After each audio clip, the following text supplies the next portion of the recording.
Hi, Cabinet of Wonder people.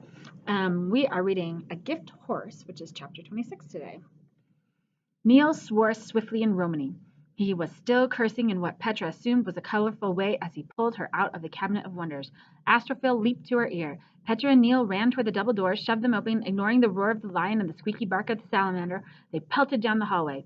There was a sour taste in Petra's mouth, but the sick mind ache of the banium was gone, and relief from the pain made her feel a little giddy. She almost forgot she was in danger. Blood sang in her ears, and she was running too quickly to be really afraid. Then, just before Petra and Neil were going to do their best to race past the guards, blocking the stairs to the third floor, she saw a small group of soldiers bearing down on them from another hallway. Following right behind them, his face rigid with fury, was Prince Rodolfo. A quaking fear seized Petra. She skidded to a halt and froze. Pet! Neil spun around, staring at her. Petra!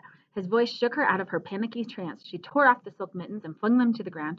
She reached for the hem of her skirt, ripped it at an uneven set of stitches, and then she squeezed Tomic's marvels into her left hand. Close your eyes, she called to Neil and the spider. She snatched the marvel she had named Firefly. The lightning in the sphere flickered. Aiming for the space on the floor just ahead of the advancing soldier's feet, Petra threw the marble and screwed her eyes shut. Bang! Red light flared behind her closed eyelids. When she opened them, a scene of destruction spread before her. The stone floor was blackened, broken, and heaved up in angular chunks. Some of the men sprawled on the ground. Those who were on their feet staggered, covering their faces with their hands and moaning. A scorched piece of the ceiling fell down with a large thud on a man's foot. He screamed. Thunder rumbled down the hall. Come on! Neil cried. They ran past the fallen guards and tore down the passageways of the third floor. But over the pounding of their feet, Neil and Petra could hear another terrible noise, the thudding, regular rhythm of many soldiers filing from every corner of the castle to capture them. Petra glanced in her palm at the two marbles. The wasp buzzed, the water sloshed. Not the wasp, Petra. The hive could attack you too. She tucked the hive in her pocket and dearly hoped that the bubble would do something useful. Petra threw the water-filled marble, smashing it against the wall behind them. A tidal wave instantly engulfed the third floor. Petra was submerged underwater and pulled by a fierce current. Something smacked against her leg. She felt a sharp pinch of astrophil on her right ear, and her chest burned from lack of oxygen as she tumbled in the water. When she finally broke the surface, gasping for air, she saw Neil floating rapidly past her. He clung to a wooden table. What are you doing? He yelled. Quit throwing those things. She struggled to splash toward him. She wasn't able to make any headway, but as the current pushed them down a flight of stairs and several corridors, the flow of water began to lose its strength, and soon they were able to wade in water that rose only to their thighs, then only to their calves. They were on the second floor in the Thinker's Wing. They had just begun to think that they might actually be able to escape when they heard the thump of soldiers' feet coming from up ahead. Neil and Petra exchanged a look of dread. That was when a door with two handles, one iron and one red, opened. Iris stepped into the hallway. She glanced down with a little cry to find herself standing in a foot of water, then looked up at Neil and Petra, astonished at their waterlogged clothes, soaked hair plastered to their heads, and dripping faces. What in the name of 7 planets is going on here? Iris, Petra waded toward her. Do you know Mikhail Kronos? Petra, Astrophil spat out water. This is unwise. Why, yes, he used to work down the hall. Iris broke off. Her mouth pursed as she looked at Petra's face with the expression of someone whose suspicions had been proven true. And I suppose you know him too, rather well, I would guess. I'm his daughter, Petra. My father worked here for 6 months, but one day, when the clock was almost completed, the prince blinded him. He stole his eyes. I came to the castle to get them back.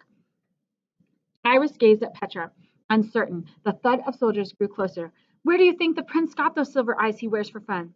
Iris said nothing. We have to get out of here. Which way should we go? Please help us. If the castle guards catch us, our lives are worth nothing. Desperate, Petra searched for some way to convince Iris that she was telling the truth. Fiala Brashek removed his eyes on the prince's command. Fiala? The name burst from Iris's lips. Then she pushed open her door. Get in here, both of you. She slammed the door shut behind them. Fiala Brashek, unscrupulous woman. Kristoff's work was nothing compared to the abomination she created. And the operation she performs? Surgeon, she calls herself. Why doesn't she try seeing what her insides look for a change? She led them to her bedchamber. Neil gave Petra a quizzical look. Iris opened the closet door. Go in there, she said. Neil objected. I don't think hiding's going to work. They're going to search the castle when they don't find us. There's a stairway in there, you dolt. It leads directly to the castle courtyard. Petra looked at Iris in surprise. I'm a countess, am I not? I deserve to be able to come and go in as I please without dealing with the hassle of guards. Well, she pushed her spectacles up her nose. I don't suppose we'll be seeing each other again, Petra Kronos. There was only one thing Petra could do when Iris said that. She gave the old woman a soaking wet hug. To someone very unused to being touched, let alone embraced, this came as a shock. She stood still for a moment, then patted Petra awkwardly on the back. Now, enough of that. You're going to incriminate me, girl. They broke apart, and Iris stared at her newly wet clothes. The soldiers are going to come around asking if I've seen a soggy, wet criminal, and here I'll be marked with water from hugging the enemy. A fine kettle of fish that will be. But her smile was warm, gentle, and pleased. Now, get on with you. Get out of my laboratory. Neil plummeted down the stairs. With a glance behind her, Petra followed. They heard the door close behind them. They soon found themselves in an empty courtyard. Any soldiers who might have been there had, it seemed, entered the castle to find them. Neil and Petra dashed into the stables. They hid behind a stack of hay, watching as a couple of stable boys cleaned out some stalls, apparently oblivious to the commotion going on in the castle. Then a third stable boy, ran into the building, yelling that they should come out and see the action. He shouted that an army of bandits had broken into the prince's private chambers and that a fierce battle complete with explosions was going on inside the castle. The other two boys dropped their rakes and raced out of the stables with him. Neil and Petra couldn't believe their luck. This one. Neil led a huge chestnut stallion out of its stall. Ain't he a beauty? He can carry both of us. Let's take him. I wouldn't do that if I were you, said a deep voice. They turned around. There was Jarek, leaning against a stall with narrow eyes and long jowls. Neil swung up on the horse. He beckoned to Petra. Come on, I know this man. He can take care of the prince's horses all right, but he can't ride better or faster than me. But Petra knew that all Jarek had to do was run from the stable, shout for the soldiers, to point them after their galloping horse. The entire castle army would come crashing down on them as they tried to race down the hill in plain sight. And Petra realized as she watched the man chew idly on a stick of straw, Jarek knew this too.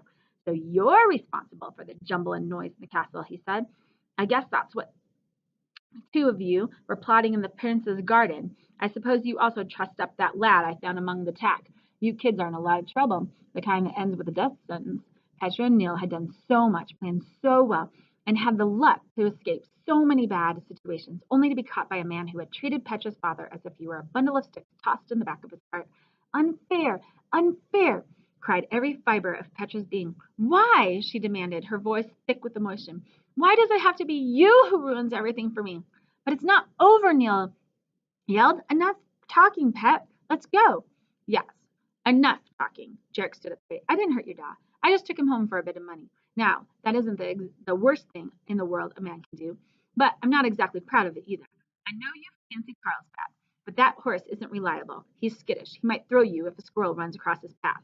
You should take Brashedna. He opened a stall and let out an aging mare. She's the best horse in the stables, even if she doesn't look it. She's the smartest and the most trustworthy. You could say that she and I are friends. She's not fast, but she's steady, and she knows where you, he nodded at Petra, are going. That's more than you can say for yourself, am I right? Do you know how to get back to Okno? Petra glared. I thought so. Promise to take good care of her, and she'll take you home. I don't suppose you can return her. He patted the horse's head, but I've seen your family, and I think I'm leaving her in good hands. Neil sighed and sprang down from Carlsbad.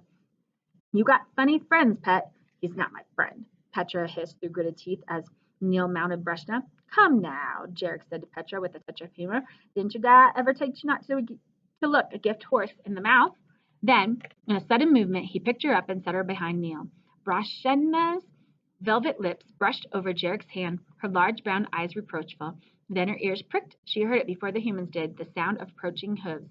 I won't have the deaths of 2 children on my conscience, Jarek silently told the horse.